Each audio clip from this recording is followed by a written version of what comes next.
नमस्कार दोस्तों, आज हमारी कहानी का विषय है मैं अभागिन। तकरीबन रात के 11 बज रहे थे। ऐसा लग रहा था मानो कि जिंदगी थम सी गई हो। उसी समय जब मेरे फोन की रिंगटोन बजी तो दूसरी तरफ से एक भारी सी आवाज मुझे सुनाई दी।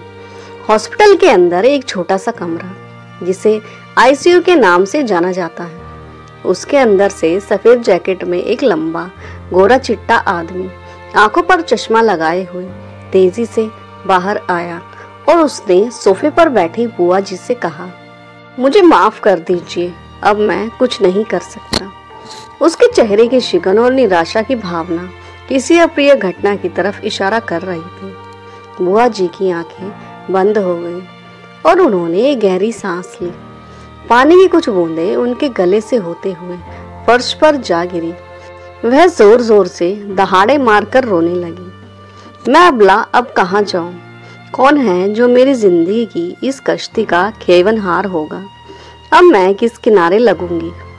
उनके पास सब कुछ था, मगर बुआ जी के ये लफ्ज बरसों की तपस्या को बीच में ही भंग करने वाले मालूम पड़ रहे थे। इन सब के बीच छवि मुस्कुरा रही थी। जब मैं 12वीं की परीक्षा दे रही थी तब मेरी अवस्था यही कोई 16-17 वर्ष होगी।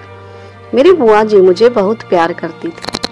वो घर के सारे कामकाज के साथ मेरा ख्याल भी रखती थी। जब मुझे कोई तकलीफ होती थी तो मेरी माँ से ज्यादा उन्हें तड़प होती थी। माँ से ज्यादा मैंने उनको जाना पहचाना था। उनके रहते मुझे कोई तकलीफ नहीं हो पाती थी। बुआ जी की माँ यानी कि मेरी दादी माँ उनको जन्म देने के तुरंत बाद ही दुनिया से चली गई थी। उन्होंने अपनी माँ को नहीं देखा था। दादी माँ की मौत का कारण सभी बुआ जी को ही मानते थे। उनकी परवरिश हमारे घर की नौकरानी राधा काकी ने की थी। दादाजी ने बुआ जी का मुख कभी नहीं देखना चाहा था, क्योंकि वो उनको एक अभिशाप मानते थे जो जन्म से ही अपनी माँ को खा गई थी। उनका नाम अनीता था। वे सांवली सी, शायद 5 फुट 3 इंच पतली सी, फूंक दो तो पतंग की तरह उड़ जाए। उनकी डोर हमेशा मेरी माँ के हाथों में रहती। वे जब चाहे तब उनको आसमान से जमीन पर ला सकती थी। बुआ जी ने कभी स्कूल का रास्ता नहीं नापा था। बाबा ने कभी उनको पढ़ने के लिए स्कूल नहीं भेजा। वे तो बस एक नौकरानी की तरह घर में हर समय काम करने के लिए थी। परिवार वाले बुआ जी को तनिक भी पसंद नहीं करते थे। उनकी हैसियत घर में एक कबाड़ के सामान के बराबर थी।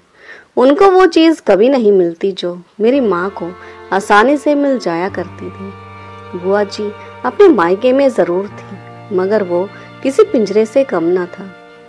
एक दिन बुआ जी को तेज बुखार आ गया।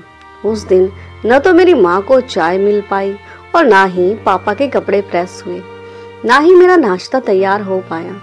फिर क्या था, माँ ने जैसे सारे घर को ही सर पर उठा लिया। उन्होंने बुआ जी को तिड़कती हुई आवाज में कहा, नाटक कर रही है, मुझे सच में बुखार है भैया। चल अभागिन, तू तो वो आस्तीन का सांप है जिसका कांटा पानी भी नहीं मांगता, और तुझे बुखार? मुझे भी माँ के साथ चले जाना चाहिए था। जाती कैसे हमारी छाती पर मूंग जो दलना था। जाने दो सीमा, पापा ने आक्रोश भरी आवाज में कहा। मैं कब कहा कुछ कह रही हूँ। मेरा तो एक ही विचार है, शादी करा दो इसकी, भला टले। मैं भी तो यही चाहता हूँ कि शादी हो जाए। मैं आज ही अपनी माँ से बात करती हूँ। ठीक है। माँ के इस रूप को देखकर मैं सोचती हूँ कि कैसे एक स्त्री दूसरी स्त्री का ऐसा अपमान कर सकती है। अनीता बुआ ही थी जो रोज रोज के अपमान का यह मीठा जहर पीती जा रही थी। स्त्री यदि समाज की कर्णधार है तो दूसरी तरफ वो अपने धूर्त आचरण से दूसरी नारी का जीवन नर्क के समान भी बना सकती है। शायद मेरी माँ इसी का एक उदाहरण थी। बचपन से जिस लड़की ने अपनी माँ के आंचल में कभी अपना चेहरा नहीं ढका, उसकी यह हालत देखकर मैं अंदर ही अंदर सुलग रही थी। हाथी के दांत दिखाने की ओर और खाने की ओर जैसी हालत मेरी माँ की थी। मुझे जितना प्यार करती थी उसका थोड़ा सा भाग भी वो बुआ जी से कर पाती तो अपने ही घर में बुआ जी की जिंदगी इतनी नरक नहीं हुई होती। जैसा कि तय हुआ था, उनके अनुरूप बुआ जी की शादी के दिन नजदीक आने लगे। इस अवसर पे सारे घर में उल्लास का वातावरण छाया हुआ था। घर में सब रिश्तेदार जमा होने लगे।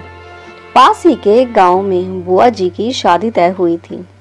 लड़का मैट्रिक पास करके मुंबई में किसी सेठ के यहाँ ड्राइवर की नौकरी कर रहा था।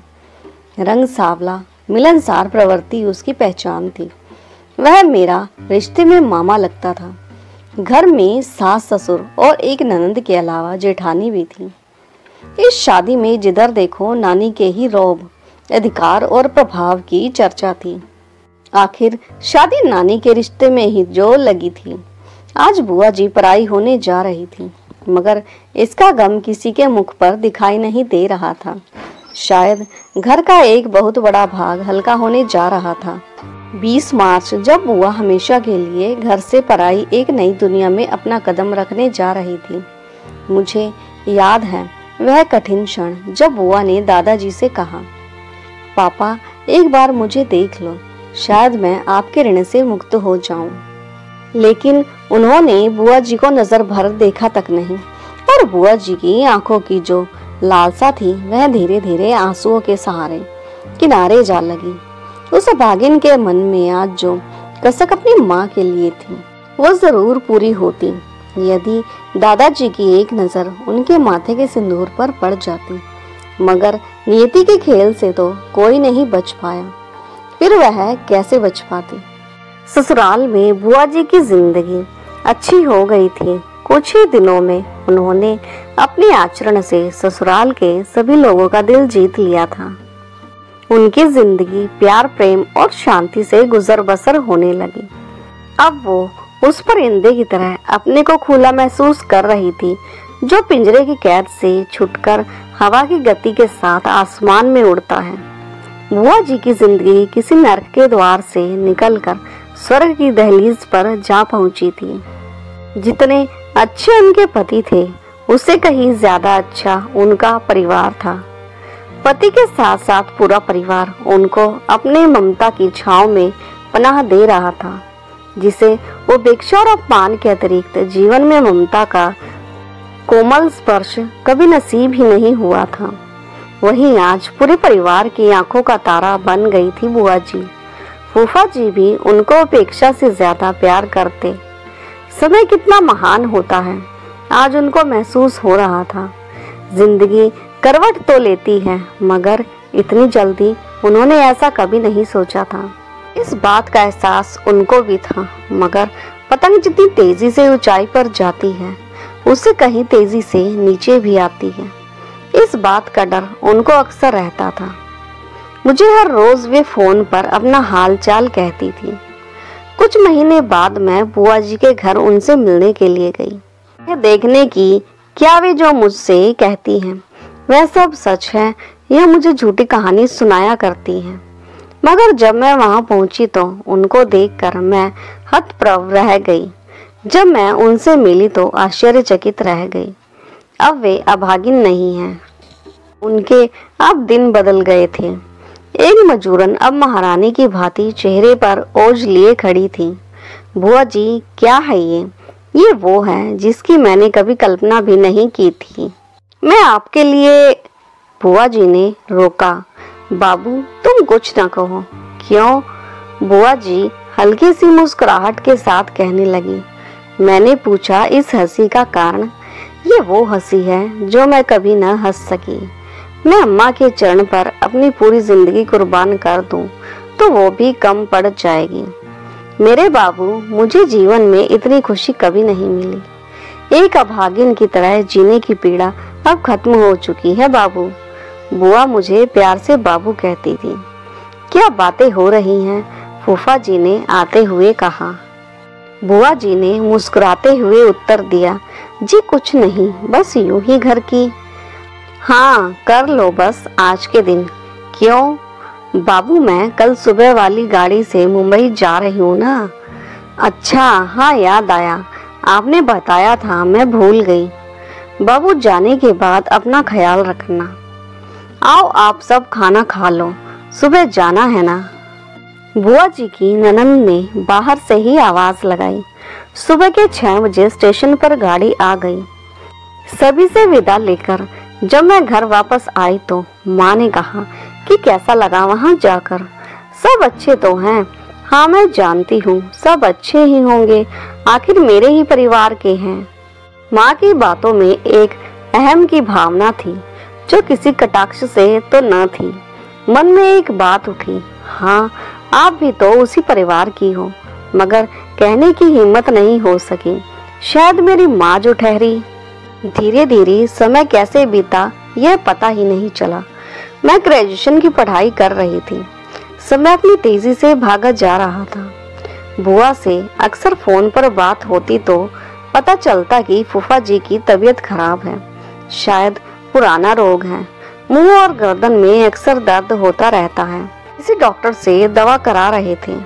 बुआ जी के लिए मुंबई बहुत ही अनजान शहर रहा, क्योंकि वहां पर जिंदगी अपनों के बीच ही बेगानी हो जाती है।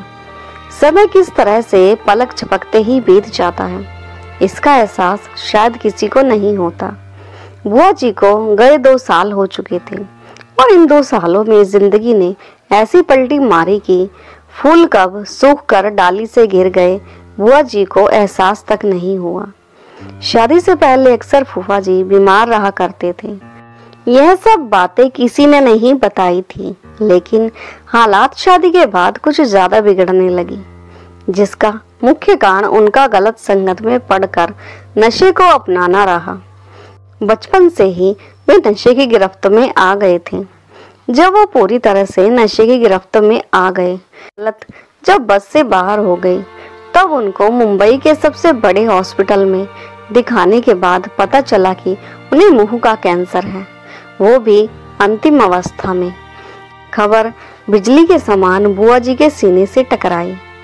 गोद में एक नन्ही सी परी जिसकी उम्र महज 6 महीने की थी, उसे कोई पसंद नहीं करता था, ससुराल वाले भी नहीं। सबको लड़की की जगह लड़का चाहिए था, जो समाज के धारणा के अनुसार था। इस अमानवीय सोच को बदला नहीं जा सकता। डॉक्टर साहब ने कहा कि हमें आज ही सर्जरी करनी होगी। शायद एक उम्मीद की किरण डॉक्टर साहब की बातों में थी। सुबह के 5 बजे घड़ी का अलार्म बजा। मैं जल्दी से तैयार होकर स्टेशन पहुंच गई। मैं जर्नल का टिकट लेकर आरक्षित डब्बे में चढ़ गई।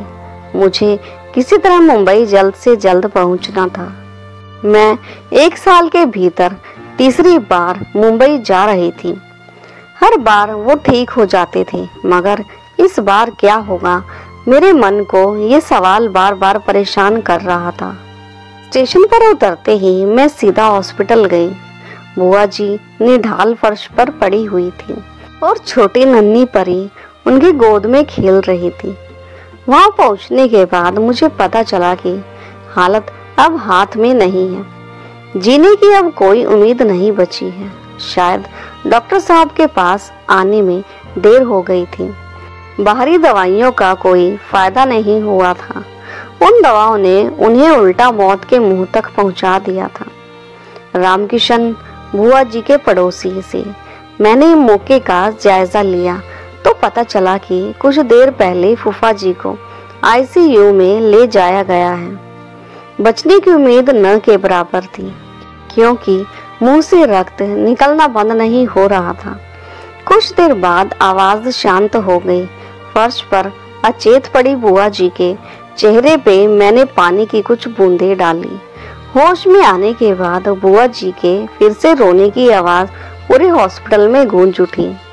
रामकिशन भैया की पत्नी ने बुआ जी को अपनी गोद में भर लिया और आंसुओं की एक बाढ़ सी आ गई। मेरी आंखें भी जवाब दे गई और आंसू ढुलक पड़े। ओह, काश ये रिश्ते नाते न होते तो किसी के लिए कोई अपनी आंखें नम नहीं करता। न जाने कैसे कैसे ख्याल मेरे मन में पूरी रात चलते रहे। रह रहकर बुआ जी के कराहने की आवाज मेरे कानों में सुनाई देती रही। सुबह की पहली किरण के साथ हम फूफा जी की बॉडी को लेकर घर पर आ गए। मैंने सबको कॉल करके सूचना दी, बस अपने घर पर फोन नहीं किया। जहाँ जिंदगी नर्क के समान सी लगती थी।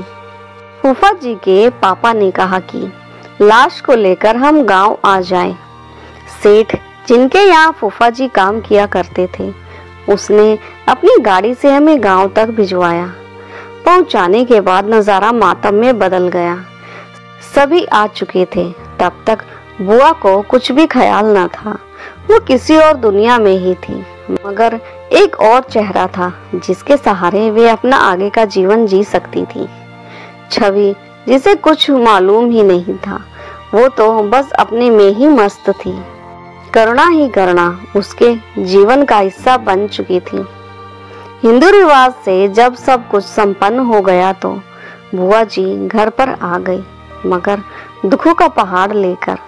ऐसा पहाड़ जिसे न हवा गिरा सकती है, न पानी बहा सकता है और न ही आग जला सकती थी। छवि को मैं हर समय अपनी गोद में लिए रहती थी ताकि बुआ जी को अपना ही घर पराया न लगे। मगर मेरी माँ और पिताजी हर समय उसको ताने दिया करते थे। घर में सबका मन था कि बुआ जी ससुराल में ही रहें, मगर बुआ जी को वहां से निकाल दिया गया था, यह कहकर कि अब बेटा ही नहीं रहा तो तुम यहाँ क्या करोगी, अपने साथ इस अभागिन को भी लेकर जाओ। एक दिन बुआ जी जब आंगन में बैठी थी तो पापा जी बुआ जी से बोले, चलो मैं तुम्हें तुम्हारे ससुराल पहुँचा देता हूँ। मैं भीख मांग लूंगी मगर वहां नहीं जाऊंगी। वो बस बेटे के रहते ही मुझसे प्यार जता रहे थे। अरे तू वो भागिन है जिसने अपने पति को ही डस लिया। बुआ जी गिड़गिड़ाते हुए स्वर में बोली, नहीं भाभी, ऐसा नहीं है, ऐसा ही है। अकलमुही, तू भी अपने माँ के साथ मर जाती तो आज ये दिन न देखना पड़ता। बाबूजी ऐसा न बोलिए, तूने पहले अपनी माँ को खाया और उसके बाद अपने पति को। तू और तेरी बेटी दोनों कुलक्षणी पैदा हो गई। नहीं बाबूजी, रहम कीजिए। बुआ जी तुम अंदर जाओ और बस कीजिए, आप लोग पढ़े लिखे हैं, थोड़ी सी तो समझ रखिए। हाँ बाबूजी, मैं अभागिन हूँ। इतना कहकर वे कमरे में चली गई। तकिए से अपना चेहरा छिपाकर रोने लगी। मैं सोचती रही काश मैं सब कुछ ठीक कर पाती, लेकिन नियति के आगे मेरे बस में कुछ नहीं था। मैं आखिर करती भी तो क्या। सुबह माँ रोते हुए मेरे कमरे में दाखिल हुई। बेटी उठ, जल्दी उठ, देख बाहर क्या हो गया। इतना कहकर धड़ाम से फर्श पर गिर पड़ी। मेरा दिल जोर से धड़का। क्या हो गया, यह शोर कैसा, और तेजी से बाहर भागी। पापा बाहर खड़े रो रहे थे। बाबा दीवार में सर लगाए खड़े थे और सारा गांव उमड़ पड़ा था। मुझे कुछ समझ नहीं आया। मैं लोगों की भीड़ को चीरते हुए जब आगे गई तो भंडार घर में छवि अचेत अवस्था में पड़ी थी और बुआ पंखा लगाने वाली कील से रस्सी के सहारे लटक रही थी। मैं वहीं अचेत होकर अपनी सुधि खोकर बैठ गई। मन में सवाल आया, काश ये करने से पहले एक बार कहा होता आपने, अपनी पूरी जिंदगी आप पर कुर्बान कर देती। आपका कोई ना हुआ, न मायका न ससुराल, जिसे पति के मौत के बाद निकाल दिया गया, और जब आप सहारे के लिए अपनों के द्वार पर आई तो वहां भी कोई आपका अपना ना हुआ। इतने में किसी ने पीछे से हाथ लगाया। पापा थे। उनके हाथों में एक पत्र था जिसे उन्होंने मेरी तरफ बढ़ा दिया। उस पर लिखा था, बाबूजी माफ करना मुझे, मैं इस दुनिया से नहीं लड़ पाई क्योंकि मैं इस दुनिया की सबसे बड़ी अभागिन हूँ, आपकी अभागिन बेटी। तो दोस्तों, आपको ये भावुक और प्रेरणादायक कहानी कैसी लगी और कहानी का कौन सा हिस्सा आपके दिल को छू गया, कमेंट करके ज़रूर बताएं। और हाँ, चैनल पर नए हो तो चैनल को लाइक, सब्सक्राइब और शेयर करना ना भूलें।